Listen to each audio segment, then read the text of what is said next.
Good morning, everybody. I hope you're all well on this Tuesday morning. This is today's market update. Yesterday, the markets were pretty much flat across the board. We saw very little overall movement. In fact, none of the markets that we look at moved by anything more than 0.5%. The Nasdaq, Dow Jones, FTSE, all being ever so slightly down. Although the amounts are not even worth talking about. Of course, with the tech sector that I like to talk about, you always get a little bit of volatility. And of course, typically after yesterday's raving about what a fantastic stock Apple is, the stock was down just over 3%.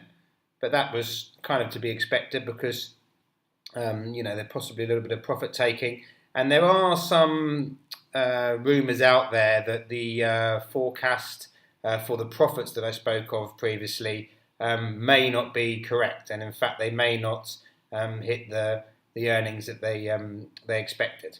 We will find out later today anyway. Despite that, my other stocks that I like in my bundle, as you know, Facebook, Microsoft, and Google, or Alphabet as it's known now, all continue to do well. And in fact, overall, had you invested in the bundle, you would have been up on the day just over 0.6%. Microsoft especially has done nearly 13% in 2 days. So you can certainly expect some profits to be taken off the table in that today. And I fully expect that to happen. Again, currencies, flat as a pancake, very, very little movement. In fact, even less so than the markets. And we have the US Euro at 111, US Sterling at 153, Japanese Yen 121, Chinese Yuan 635, and the Thai Baht at 35.42. I'm going to keep it a bit shorter today. On the sporting side, again, there's very little going on.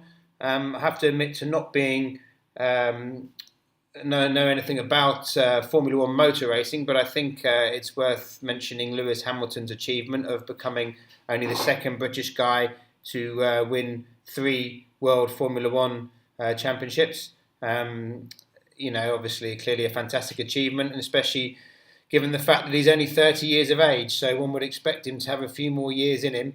And I think it's a great story with Lewis that he came from a relatively humble background in a sport which is still dominated really by people that are able to afford to send their kids to these types of racing, car racing and that type of thing, because it's a fairly elite sport. So hats off to Lewis and happy for him. Couple of quotes for the day, just to finish this. I'll keep it brief today.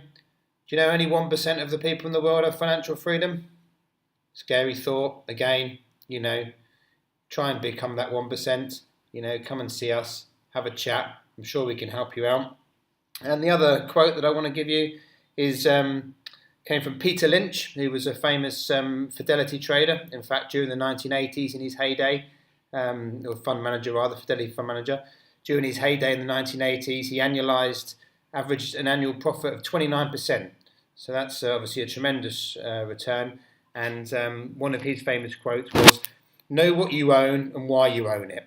And again, that comes back to, simplicity. This is an iPhone. I'm sure most of you have got an iPhone or an iPad, or your kids have got, Apple products. I'm sat in front of a MacBook right now. In fact, in my household, there's probably twice as many Apple products as there is people, and that's not unusual. So that kind of ties in with that, and obviously it's a much bigger picture to look at. But at the same time, keep it simple. Buy stocks where you know what they do. I'm not taking anything away from these fantastically intelligent people that have devised these structured products, but they're just not for me.